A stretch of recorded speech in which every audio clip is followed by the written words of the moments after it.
దేవుని పరిశుద్ధ నామానికి మహిమ కలుగునుగాక.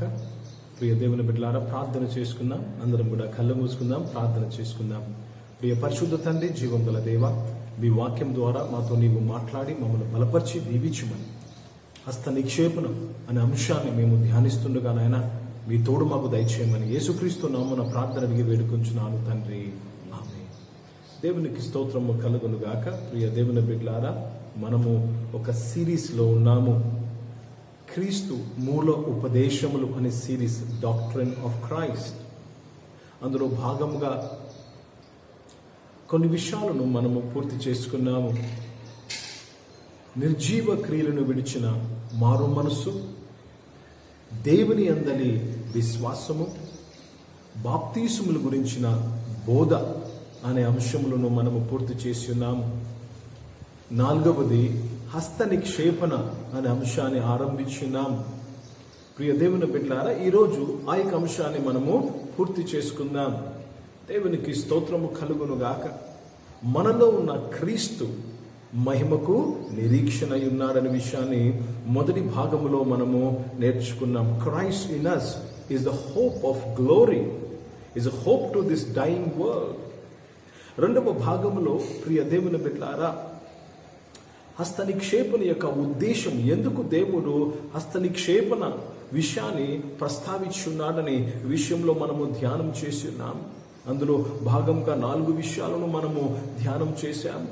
ప్రియ దేవుని బిడ్డలారా, 1 ప్రతిష్ఠించుటకు, కమిషన్ చేయుటకు. 2వది ఆశీర్వదించుటకు. 3వది స్వస్థపరచుటకు. 4వది పరిశుద్ధాత్మతో నింపబడుటకు. దేవునికి స్తోత్రము కలుగునుగాక. కనుక మనము హస్త నిక్షేపణ, ఒక దేవుని దాసుడు, దేవుని దాసురాలు, సేవకులు మన మీద చేతులు పెట్టినప్పుడు మనం ఏమి కోరుకోవాలి దేవుని నుంచి అనే విషయాన్ని మనము గమనిస్తూ ఈ పనులు చేయాలి. కనుక దేవునికి కృతజ్ఞతాస్తుతులు చెల్లిస్తున్నా. ఒక విషయాన్ని గమనించాలి, మనము జీవిస్తున్న క్రీస్తు భూమి మీద ఆయన జీవాన్ని కొనసాగిస్తున్నాం. We are extending the life of Jesus Christ on this earth. కనుక రక్షణ పొందుకున్న మనము ఎంత ప్రాముఖ్యమైన పాత్ర వహిస్తున్నామో తెలుసండి. మనము సజీవుడైన యేసును లోకానికి మన జీవితము ద్వారా మనము దగ్గరికి తీసుకువెళ్తున్నాం. అందుకే యేసు ప్రభు అన్నారు, మీరు లోకానికి వెలుగై ఉన్నారు, మీరు లోకాన్ని ఉప్పై ఉన్నారు. అపోస్తలుడైన పౌలు అన్నాడు, ఇక జీవించువాడు నేను కాదు, క్రీస్తే నా యందు జీవిస్తున్నాను. కనుక ప్రియ దేవుని బిడ్డలారా, దేవునికి స్తోత్రము, దేవుని పరిశుద్ధ నామానికి మహిమ కలుగునుగాక. సో హస్త నిక్షేపణ ఇట్స్ వెరీ వెరీ ఇంపార్టెంట్. ఇది మూలోపదేశం అని యేసు ప్రభువారు మనకు తెలియపరుస్తున్నారు. ప్రియ దేవుని బిడ్డలారా, జాగ్రత్తగా గమనించాలి. రక్షణ పొందుకున్న మనము ఆశీర్వాదం ఇవ్వుటకే పిలువబడ్డాము గాని శపించుటకు పిలువబడలేదు.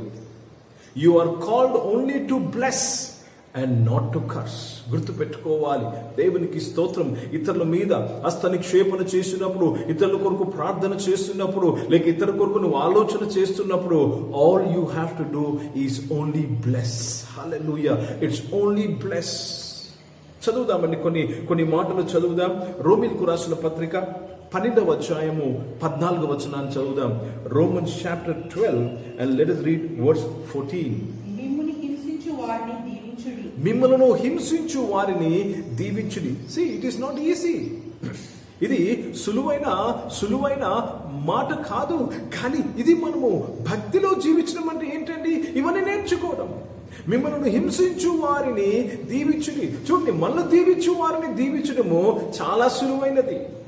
మనల్ని పలకరించు వారిని పలకరించడము చాలా సులువైనది. కానీ మిమ్మల్ని హింసించు వారిని దీవించుడి. కనుక మిమ్మల్ని హింసించు వారు మీ ఎందుకు ప్రార్థన చేయడానికి వచ్చినప్పుడు, మీ మంచిని కోరుకున్నప్పుడు నువ్వు దీవించగలవా? కనుక ప్రియ సంఘమా, ప్రియ దేవుని బిడ్డలారా, ఇట్స్ వెరీ ఇంపార్టెంట్. మిమ్మల్ని హింసించు వారిని దీవించుడి, దీవించుడు గాని శపింపవద్దు. Do not curse them. మొదటి పేతురు పత్రిక 3వ అధ్యాయము 9-10 వచనాల్లో ఇదే మాట ఇక్కడ ప్రస్తావించబడ్డాది. 1 Peter chapter 3 verse 9 and 10. ఆశీర్వాదములకు వారసులగుటకు మీరు పిలువబడితిరి. చూడండి, మనము దేనికి వారసులము తండ్రి? దేనికి వారసులము తెలుసండి? ఆశీర్వాదానికి వారసులమై ఉన్నాము. ఎలాగొస్తుంది ఆశీర్వాదం? ఇది జాగ్రత్తగా గమనించాలి. చాలా మంది ఆశీర్వాదాలు, చర్చికి వస్తే ఆశీర్వాదాలు వచ్చేస్తాయి, పాస్టర్ గారు మా ఇంటికి వస్తే ఆశీర్వాదాలు వస్తాయి, పాస్టర్ గారు మా కొరకు ప్రార్థన చేస్తే ఆశీర్వాదాలు వస్తాయి, దేవునికి స్తోత్రము. కానీ దేవుడు మళ్ళీ ఇంకొక మెట్టుకు పైకి రమ్మంటున్నాడు. ఎలాగా నువ్వు దేవుడిస్తున్న ఆశీర్వాదాలు ఎలా పొందుకోగలవు? ఆశీర్వాదాలకు మనము వారసులము. జాగ్రత్తగా గమనించాలి. ఎందుకు మనం దేవుడు ఆశీర్వాదాలకు వారసులు చేశాడు తెలుసండి? దేవుడు అబ్రహాముని ఎందుకు ఆశీర్వదించాడు తెలుసా? అబ్రహాము ద్వారా దేశాలని ఆశీర్వదింపబడాలని. ఎందుకు దేవుడు నిన్ను నన్ను ఆశీర్వాదాలకి వారసుడుగా చేస్తున్నాడు తెలుసా? లోకాన్ని నువ్వు ఆశీర్వదించాలని, ప్రపంచాన్ని నువ్వు దీవించాలని. దేవునికి స్తోత్రము కలుగును గాక. యోసేపు అనే ఒక వ్యక్తి లోకానికి ఆశీర్వాదముగా మారిపోయాడు ఐగుప్తులో. ప్రియ దేవుని బిడ్డలారా, ఆ యొక్క ఆహార పంపిణీ విషయంలో ఆయన నాయకుడుగా ఎన్నుకోబడ్డాడు. దేవుడు ఎందుకు ఒక వ్యక్తిని ఆశీర్వదిస్తాడు? ఎందుకు సంఘమును ఆశీర్వదిస్తాడు తెలుసండి? మనము ఇతరులకు ఆశీర్వాదకరంగా ఉంటకు. కనుక ఈ అంశాన్ని చదువుదామండి. మనము ఆశీర్వాదానికి వారసులగుటకే దేవుడు మనల్ని పిలిచాడు. చదువుదామండి. కీడుకు ప్రతి కీడైనను జాగ్రత్తగా గమనించాలి. చూడండి, ఎలాగ నువ్వు ఆశీర్వాదం యొక్క వారసత్వాన్ని పోగొట్టుకుంటావు తెలుసా? ప్రియ దేవుని బిడ్డలారా, ఎలాగా ఆశీర్వాద యొక్క వారసత్వాన్ని పోగొట్టుకుంటావో తెలుసా? కీడుకు ప్రతి కీడు చేసినప్పుడు you lose your inheritance of blessing and you come and ask for prayer and prayer and prayer. జాగ్రత్తగా గమనించాలి. నువ్వు డాక్టర్ దగ్గరికి వెళ్ళినప్పుడు డాక్టర్ నీ యొక్క సమస్య యొక్క, నీ యొక్క రోగం యొక్క మూలమేంటో మొదట కనుక్కుంటాడు. పైపైన ట్రీట్మెంట్ ఇచ్చే డాక్టర్ నిజమైన డాక్టర్ కాదు. నీ రోగం యొక్క మూలమేంటో కనుక్కుంటాడు. ఇక్కడ ప్రియ దేవుని బిడ్డలారా, ఒకవేళ నువ్వు ఆశీర్వాదాన్ని పోగొట్టుకుంటున్నావంటే పోగొట్టుకుంటుకు మూలమేంటి అనేది తెలుసుకోవాలి. మూలమేంటి తెలుసా? కీడుకు ప్రతి కీడు చెయ్యరాదు. వాక్యాన్ని ఒకవైపు చదవకూడదండి, ఇంకొక వైపు నుంచి కూడా చదవాలి. దేవునికి స్తోత్రము కలుగును గాక. You have to read it in other way also. యేసు ప్రభువును నమ్ముకుంటే నిత్య జీవంకి వెళ్తావు, నమ్ముకోకపోతే నిత్య జీవం ఉండదని అర్థము. కనుక మనం ఆశీర్వాదానికి వారసులగుటకే దేవుడు మనం పిలిచాడు. కాబట్టి కీడుకు ప్రతి కీడు చేయక. చదువుదామా? దూషణకు ప్రతి దూషణనైను చెయ్యక. ఈరోజు క్రైస్తవ సమాజంలో ఇది సాధారణమైన మాట అయిపోయింది. నలుగురు కూర్చున్నప్పుడు ఏం మాట్లాడుతున్నామో మాట్లాడుకుంటాం, ఎవరి మీద ఏం మాట్లాడుతున్నామో మాట్లాడుకుంటాం. ఏమి జరుగుతుంది తెలుసా? నువ్వు ఇతరుల జీవితంలో హాని తెస్తున్నావు అనుకుంటున్నావు, కానీ తెలియకనే నీ వారసత్వాన్ని, ఆశీర్వాదం అనే వారసత్వాన్ని పోగొట్టుకుంటున్నావు. దూషణకు ప్రతి దూషణైనను చేయక దీవించుడి. You are only called to bless. కనుక హస్తనిక్షేపణ. ప్రియ దేవుని బిడ్డలారా, దేవుడు ప్రతి ఒక్కరిని, ఈ శిష్యులందరికీ ఈ ఆధిక్యత ఇచ్చాడు. నమ్మిన వారి వలన ఈ సూచక్రియలు జరుగును. ఇంతకుముందు ఎపిసోడ్ లో మార్కు సువార్త 16వ అధ్యాయంలో మనం ధ్యానం చేసాము. వారు రోగుల మీద చేతులుంచగా వారు స్వస్థత పొందుకుంటారు. స్వస్థత నొందితిరి. కనుక దేవునికి స్తోత్రము. కనుక ఈ యొక్క ఉపదేశాన్ని లేక హస్త నిక్షేపణని జీవితంలో ముందుకు తీసుకువెళ్ళాలంటే ఇదొకటి గుర్తు పెట్టుకోవాలి. ఆశీర్వాదాలు కొరకే, ఆశీర్వదించుట కొరకే నువ్వు పిలువబడ్డావు. ఆశీర్వదించుటకే నువ్వు పిలువబడ్డావు.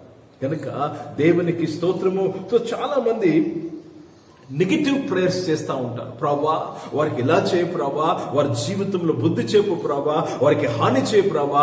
అవన్నిటి కొరకు నువ్వు పిలువబడలేదు. నిన్ను హింసించు వారిని దీవించుడి అని బైబిల్లో రాయబడ్డది. కనుక దయచేసి stop all those prayers, negative prayers. అది దేవుని చిత్తానుసారమైనవి కావు. ఆశీర్వదించుటకే దేవుడు నిన్ను పిలిచాడు. ఎందుకు తెలుసండి? ఈ ప్రార్థనలు హస్త నిక్షేపణ వలన ఏమి జరుగుతుందంటే ట్రాన్స్ఫరెన్స్ జరుగుతుంది.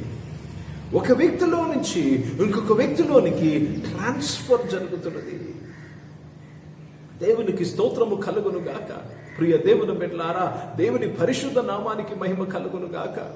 ఒకసారి మోషే పని ఎక్కువైపోయింది. అందరూ కూడా ఆ యొక్క జడ్జిమెంట్ కొరకు, లేక మన భాషలో పంచాయత్ ఆయన దగ్గరికి వస్తున్నప్పుడు ఆయన మామగారు ఒక మాట అంటాడు, ఎందుకయ్యా నీవే ఇంత కష్టపడుతున్నావు, నీకు టైం సరిపోవటం లేదు.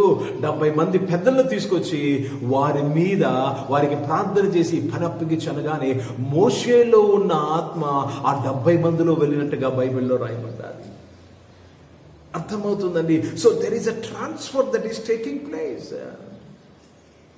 దేవునికి స్తోత్రము కలుగును గాక. So we have to be careful in what we transfer and what we receive.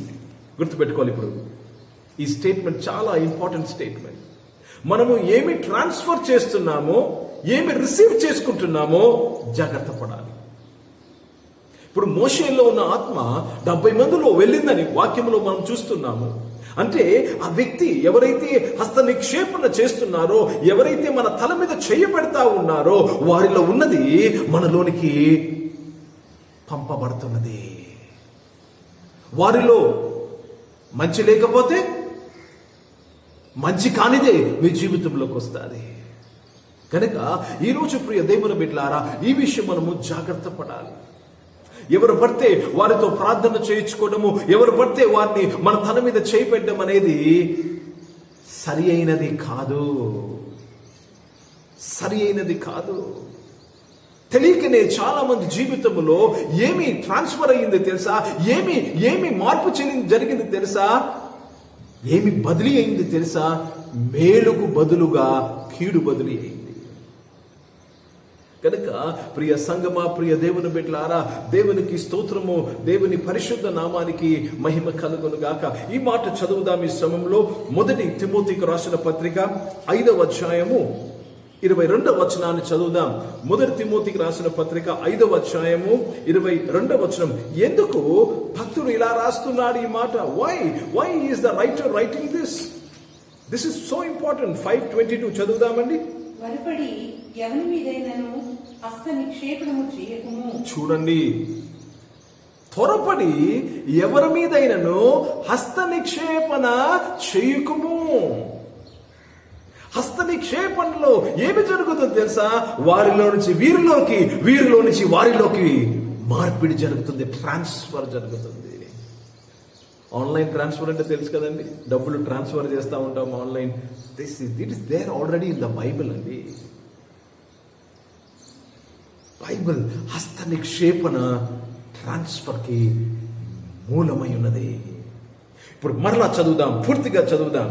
త్వరపడి ఎవరి మీదైనను హస్త నిక్షేపణము చేయకము, వాళ్ళ పాపములలో పాలివాడవై ఉండకము. వారి పాపములో పాలివాడై ఉండకము అంటే ఏమి జరుగుతుంది?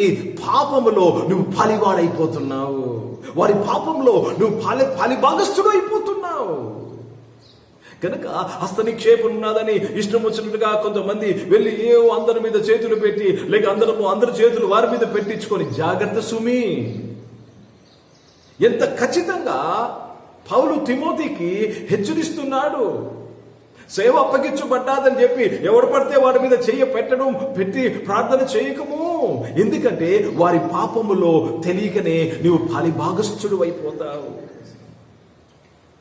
ప్రియ దేవుని బిడ్డలారా, అయితే ఎలా పాస్టర్ గారండి? ఏమి చేయాలి? కొన్ని విషయాలు ఈ సమయంలో మీకు నేను తెలియపరుస్తాను, జాగ్రత్తగా గమనించాలి. ఏమి చేయాలి? ఒకవేళ అటువంటి పరిస్థితి వచ్చింది, ఒకరి మీద చేయి ఉంచి ప్రార్థన చేసే పరిస్థితి, నేను ఏ జాగ్రత్తలు కలిగి ఉండాలి?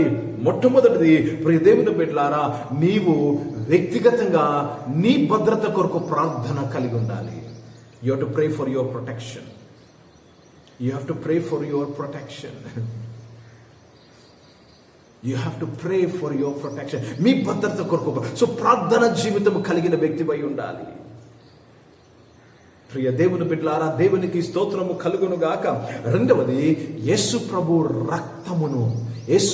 రక్తమును జ్ఞాపకం చేసుకోవాలి. యేసు ప్రభు రక్తములో పాలివాడై ఉండాలి. యేసు ప్రభు రక్తమును నీవు అప్లై చేసుకోవాలి. బైబిల్లో రాయబడిన మాట, వారి గొర్రెపిల్ల రక్తమును బట్టి తమ్మిచ్చిన సాక్ష్యమును బట్టి వాడిని జయించున్నాడు. యేసు ప్రభు రక్తము చేత అపవాది క్రియల నుంచి నువ్వు విమోచింపబడి ఉన్నావు కనుక ప్రియ దేవుని బిడ్డలారా, రెండవది ఏంటంటే apply the blood of Jesus. మూడవది, దేవుడు నడిపింపు విషయమై జాగ్రత్త పడాలి. Are you sure God has asked you to pray? Sure of guidance of God. నాలుగవది, పరిశుద్ధాత్మతో నిండిన వాడై ఉండాలి. You should be led by the Holy Spirit. You should be led by the Holy Spirit. దేవునికి స్తోత్రము, దేవుని పరిశుద్ధ నామానికి మహిమ కలుగును గాక. లేనిచో ప్రియ దేవుని బిడ్డలారా, you are polluting your life. హస్త నిక్షేపణ వినుటకు చాలా బాగానే ఉంది. మాస్టర్ గారండి, మేము కూడా వెళ్ళి మేము సువార్త సేవకు వెళ్ళిపోతాం, మేము కూడా వెళ్ళి అందరికీ ప్రార్థన చేస్తాం, చాలా మంచిదే. కానీ నువ్వు జాగ్రత్త లేకపోతే పరులు పాపములో, పరులు నష్టములో, పరులు కష్టములో తెలియకనే ఫలిభాగస్తురాలుగా అయిపోతావు. అదే అధ్యాయంలో 21వ వచనాన్ని చదువుదామండి. 22వ వచనం చదువు, 21వ వచనాన్ని చదువుదాం. విరోధ బుద్ధితోనైనను పక్షపాతముతోనైనను ఏమీయూ చెయ్యక నేను చెప్పిన ఈ సంగతులను గైకొనవలెనని దేవుని ఎదుటను క్రీస్తు యేసు ఎదుటను ఏర్పరచబడిన దేవదూతల ఎదుటను నీకు ఆనబెట్టుచున్నాను. చూడండి, ఆనబెట్టుచున్నాను అంటున్నాడు. నిన్ను ఫోర్స్ చేస్తున్నాను, నేను ఆనబెట్టుచున్నాననే మాట చెప్తున్నాడు. ఆనబెట్టే మాట మనము గుడ్ ఫ్రైడే టైంలో మనము ఆ సిలువ ధ్యానాల్లో వినుంటాము. ప్రధాన యాజకుడు ఆనబెడతాడు యేసు ప్రభు విషయంలో. సర్లేండి, ఇక్కడ మనం వద్దాం. పౌలు ఇంత ఖచ్చితంగా తిమోతికి హెచ్చరిస్తున్నాడంటే ఎంత ముఖ్యమో, ఎంత జాగ్రత్తగా ఉండాలో ఆలోచన చేయండి. కనుక ప్రియ దేవుని బిడ్డలారా, ముఖ్యంగా సేవకులైన మీరు, సేవ పరిచయంలో ఉన్న మీరు మరి జాగ్రత్తగా ఉండాలి. కనుక దేవునికి స్తోత్రము కలుగును గాక. యు హ్యావ్ టు ఒప్పుకొనని పాపము నీ జీవితంలో ఏమైనా ఉన్నట్లయితే వెంటనే ఒప్పుకోవాలి. అపవాదికి చోటు ఇవ్వడం అంటే అర్థం ఏంటండి? ఒప్పుకొనని పాపము, అన్కన్ఫెస్డ్ సిన్, వెంటనే ఒప్పుకోవాలి. లేకపోతే ప్రియ దేవుని బిడ్డలారా, నీ జీవితాన్ని నీవు ఇరుకాటములో పెడతావు. దేవునికి స్తోత్రము కలుగును గాక. మత్తయి సువార్త 5వ అధ్యాయము 44వ వచనాన్ని చదువుదాం. Matthew chapter 5 verse 44. నేను మీతో చెప్పుతున్నది ఏమనగా, మీరు పరలోకమందున్న మీ తండ్రికి కుమారులై ఉండినట్లు. చూడండి, మీరు పరలోకంలో ఉన్న మీ తండ్రికి కుమారులై ఉండునట్లు, దేవునికి కుమారులై ఉన్నట్లు. ఒక మాట చెప్పాలనుకుంటున్నాను. You know, some promises are conditional, some promises are unconditional. కొన్ని వాగ్దానాలు షరతుతో కూడినవి, కొన్ని షరతు లేనివి. గనక జాగ్రత్తగా గమనించాలి. ఇక్కడ మనము దేవునికి కుమారులగున్నట్లు లాగా ఉండునట్లు ఏమి చేయాలంటండి? మీ శత్రువులను ప్రేమించుడి. చూడండి, తర్వాత మిమ్మును హింసించు వారి కొరకు ప్రార్థన చేయండి. అంటే మనము మా శత్రువుల్ని ప్రేమించకపోతే దేవుని కుమారులము కాము. ప్రియ దేవుని బిడ్డలారా, యేసు ప్రభు వారు కొండ మీద చెప్పిన ప్రసంగం ఇది.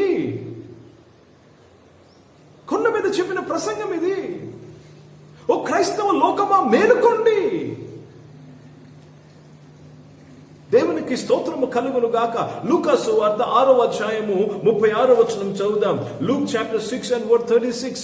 ముగిస్తున్నాను, కానీ విషయాన్ని జాగ్రత్తగా గమనించాలని మనవి చేస్తున్నాను.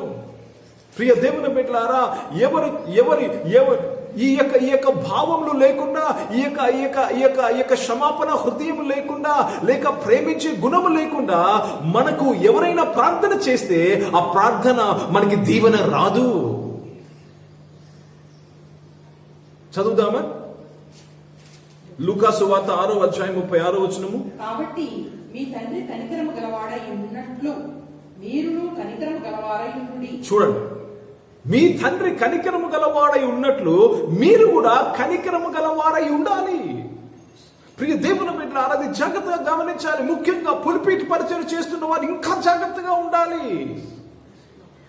You cannot pass comments. You cannot make your own decisions in life.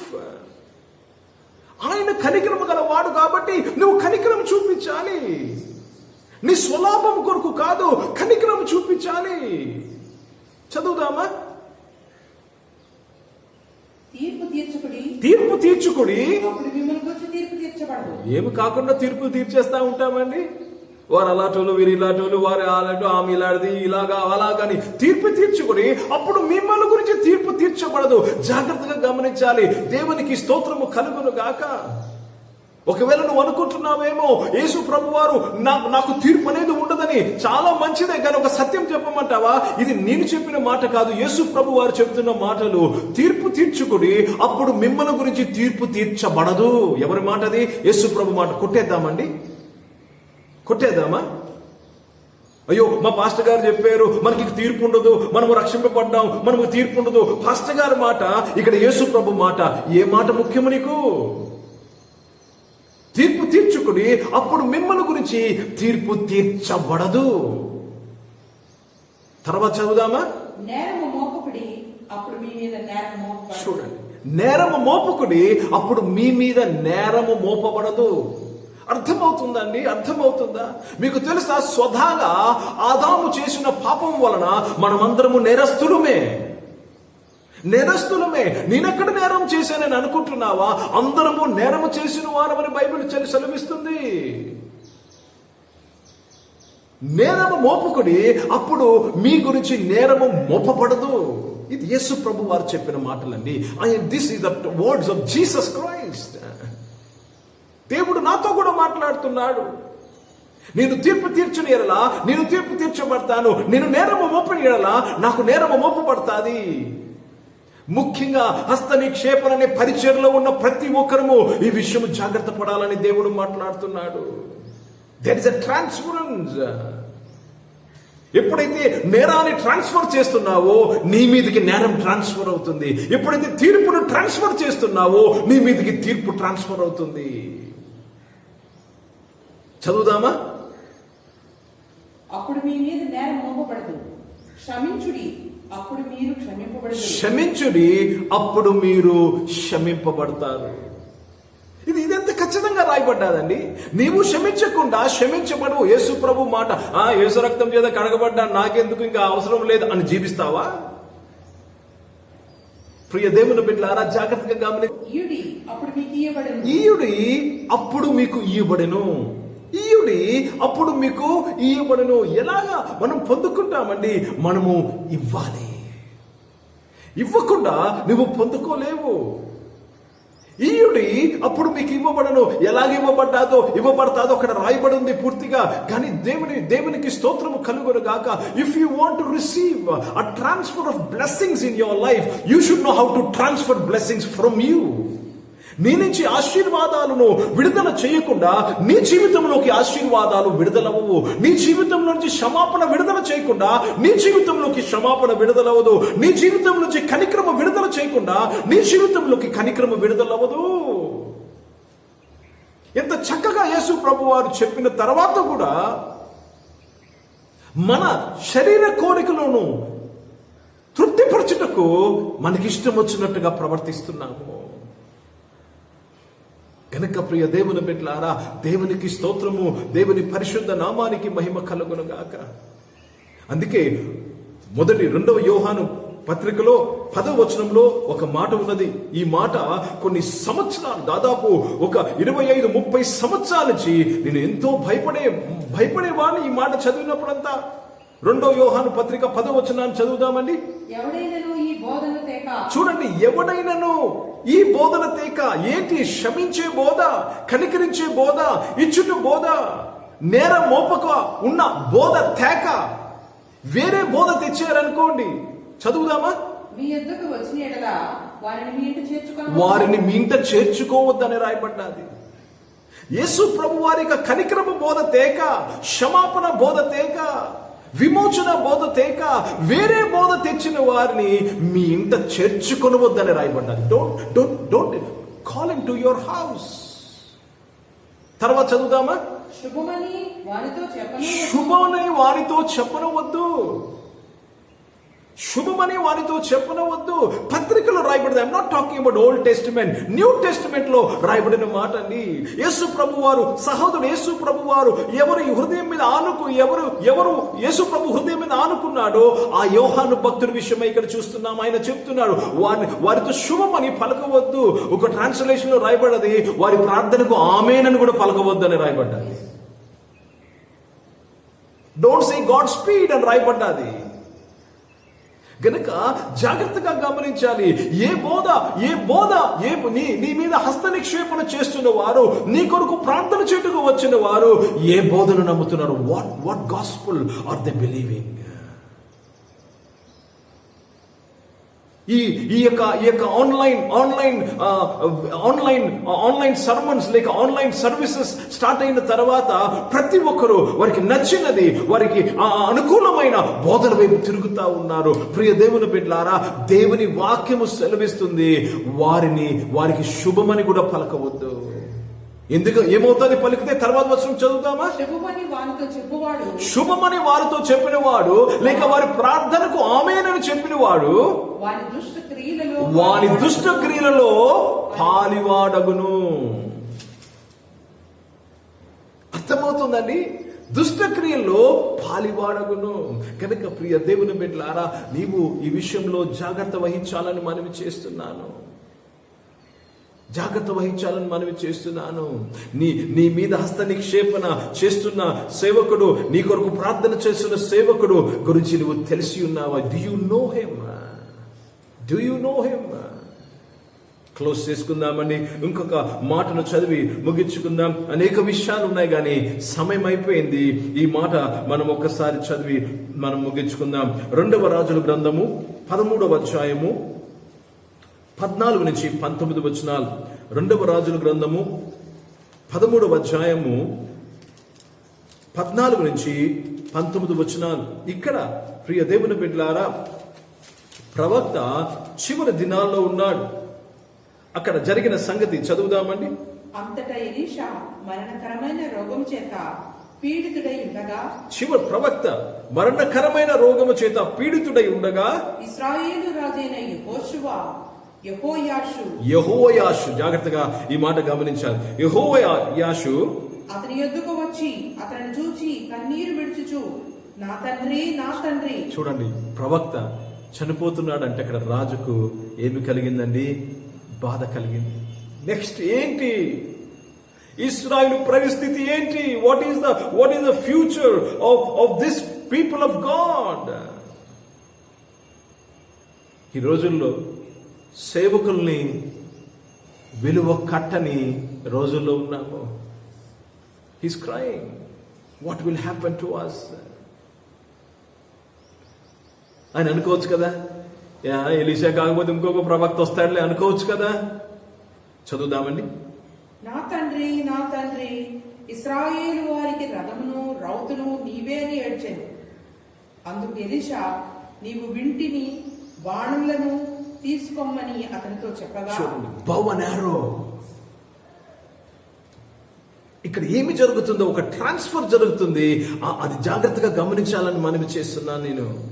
హస్త నిక్షేపణ వలన ఒక విజయం వస్తుంది, ఒక విక్టరీ వస్తుంది ఇక్కడ. కనుక హస్త నిక్షేపణని ఈ బోధను తేలికగా తీసుకోరాదండి. చదువుదామా? అతడు వింటిని బాణమును తీసుకొనెను, నీ చెయ్యి వింటి మీద ఉంచుమని. నీ చెయ్యి, ఎవరు? రాజు చెయ్యి వింటి మీద ఉంచమని అతడు ఇశ్రాయేలు రాజుతో చెప్పగా, అతడు తన చెయ్యి వింటి మీద ఉంచినప్పుడు ఎలీషా తన చేతులను రాజు చేతుల మీద వేసి. చూడండి, ఎలీషా ఎవరు? దేవుని ప్రవక్త. గుర్తుపెట్టుకోవాలి. నీ మీద ప్రార్థన చేస్తున్న మీ పాస్టర్ గారు, సద్భక్తితో జీవిస్తున్న మీ పాస్టర్ గారు చెయ్య మీ మీద వచ్చినప్పుడు, ప్రియ దేవుని బిడ్డలారా, అద్భుత కార్యము జరుగుతుంది. That's a power of laying of hands. చదువుదామా? తూర్పు వైపునున్న కిటికీని విప్పమని చెప్పగా అతడు విప్పెను. అప్పుడు ఎలీషా బాణము వేయమని చెప్పగా బాణము వేయమని చెప్పగా అతడు బాణము వేసెను. తర్వాత అతడు ఇది యెహోవా రక్షణ బాణము. యెహోవా రక్షణ బాణము. జాగ్రత్తగా గమనించాలి. ఇప్పుడు చూడండి, ఎప్పుడైతే ప్రవక్త లేక హస్త నిక్షేపణ జరిగిందో ఇది ఎవరి బాణం అయిపోయింది? యెహోవా బాణం అయిపోయింది. హల్లెలూయా. యెహోవా బాణమైతే విజయము తేకుండా రాగలదా? కనుక హస్త నిక్షేపంలో ఉన్న ఆ యొక్క గొప్పతనాన్ని నీవు గుర్తించాలి. ఇది యెహోవా బాణమైపోయింది. ఎప్పుడైతే ఒక సేవకుడు నీ తల మీద చేయి పెట్టినప్పుడు ప్రియ దేవుని బిడ్డలారా, అది ఎవరి చేయి అయిపోతుందండి? యేసు ప్రభు చేయి అయిపోతుంది. It is the hand of the lord, laying of hands. హస్త నిక్షేపణ అంశమును మనం ఆరంభించినప్పుడు ప్రియ దేవుని బిడ్డలారా, మన చెయ్య యేసు ప్రభు చెయ్య అని మాటలతో మనం ఆరంభించాము. ఇది యెహోవా బాణము. చదువుదామా? సిరియనుల చేతిలో నుండి మిమ్మల్ని రక్షించు బాణము. సిరియను చేతిలో నుంచి మిమ్మల్ని రక్షించు బాణము. ఇది యెహోవా హస్తము. ఇది యేసు ప్రభు హస్తము. మిమ్మల్ని స్వస్థపరిచే హస్తము. హల్లెలూయా. మీకు విడుదల చేసే హస్తము, మీకు విజయాన్ని దయచేసే హస్తము, మిమ్మల్ని రక్షించే హస్తముగా ఇది మారినది. హల్లెలూయా. చాలా మంది దగ్గరకు వచ్చి ప్రార్థన వాక్యమైన తర్వాత ప్రార్థన చేర్చుకొని వెళ్ళిపోతారు, ఏదో అలవాటుతో వెళ్ళిపోతారు. కానీ నువ్వు గమనించావా? అది యేసు ప్రభు చెయ్యని గమనించావా? దేవునికి స్తోత్రము కలుగును గాక. ఆయన ప్రభావం మీలోనికి వస్తున్నది. చదువుదామండి. సిరియన్లు నాశనమగునట్లు నీవు ఎపేకును వారిని హతము చేయుదురని చెప్పాను. చాలండి. శత్రువులు హతమవుతున్నారు. మీకు విరోధముగా రూపించబడిన ఆయుధము నిరాయుధముగా అయిపోతుంది. అది వర్ధిల్లదు అని దేవుని వాక్యంలో మనము చూస్తున్నాం. గనుక ప్రియ సంగమా, ప్రియ దేవుని బిడ్డలారా, దేవునికి స్తోత్రము కలుగునుగాక. దేవునికి స్తోత్రము కలుగునుగాక. అది ఎప్పుడైతే దేవుని హస్తముగా ఉంటుందో అప్పుడు దేవుని యొక్క శక్తి మీలోనికి వస్తుంది. అది దేవుని హస్తము కాక ఒక మనిషి హస్తమైతే మనిషిలో ఉన్నవి నీలోకి వస్తున్నాయి. మనిషిలో ఉన్నవి నీలోకి వస్తున్నాయి. కనుక దేవునికి మహిమ, దేవుని పరిశుద్ధ నామానికి మహిమ కలుగునుగాక. కనుక హస్త నిక్షేపంలో ఉన్న ఆ యొక్క గొప్పతనము, ఆ యొక్క ప్రాముఖ్యతను మనము ఈ 3 వీడియోస్ ద్వారా మనం నేర్చుకున్నాం. ప్రతి ఒక్కరూ ప్రియ దేవుని బిడ్డలారా దీని విషయమే జాగ్రత్త పడాలి. Are you being blessed? Are you being not blessed? నువ్వు దీవించబడుతున్నావా లేక దీవెన పోగొట్టుకుంటున్నావా? ఇది జాగ్రత్త వహిస్తూ దేవునికి కృతజ్ఞతాస్తుతులు చెల్లిస్తూ హస్త నిక్షేపణ విషయమై దేవుని మహిమపడదాం. ప్రార్థన చేసుకుందాం. పరిశుద్ధ తండ్రి, జీవం గల దేవా, తండ్రి, మీ చేయును ప్రభా, మీ హస్తమును నాయన మా మీద నువ్వు పెట్టి, మీ సేవకుల ద్వారా మా మీద పెట్టి, మీరు పంపిన వారి ద్వారా మా మీద పెట్టి నాయన మీ కృపను మా జీవితంలో నాయన పంపినందుకు స్తోత్రములు చెల్లిస్తున్నాను. మీ కనికరమును పంపినందుకు స్తోత్రములు చెల్లిస్తున్నాను ప్రభా. ఆశీర్వాదమును పంపినందుకు స్తోత్రములు చెల్లిస్తున్నాను. స్వస్థతను పంపినందుకు స్తోత్రములు చెల్లిస్తున్నాను ప్రభా. నీవే నడిపించి ఘనత మహిమ పొందుకోమని ప్రార్థన చేస్తూ ఈ సమయంలో నాయన తని ఈ వాక్యం విన్న ప్రతి ఒక్కరి మీద నాయన తని ప్రతి ఒక్కరి మీద నాయన మీ హస్తము వచ్చును గాక తండ్రి, మీ చేయి వచ్చును గాక ప్రభా. వారు ఎక్కడున్నారో ప్రభా, ఎక్కడెక్కడ ఉన్నారో వారి మీద మీ చేయి వచ్చినందుకు స్తోత్రంలో నాయన తండ్రి. ఈ హస్త నిక్షేపణ వల్ల నాయన ప్రతి ఒక్కరూ దీవించబడినందుకు స్తోత్రములు చెల్లిస్తూ యేసుక్రీస్తు నామమున ప్రార్థనకి వేడుకొంచున్నాను తండ్రి. ఆమేన్. ఇప్పుడు మన పరమ తండ్రి అయిన దేవుని ప్రేమ, ప్రభువైన యేసుక్రీస్తు వారి కృప, పరిశుద్ధాత్మిక అన్యోన్య సహవాసము ఈ వాక్యమున ప్రతి ఒక్కరితో సంగముతో ఇప్పుడు ఎల్లప్పుడూ సదా తోడయుండును గాక. ఆమేన్. దేవునికి స్తోత్రం. అందరికీ వందనాలు. God bless you. God bless you.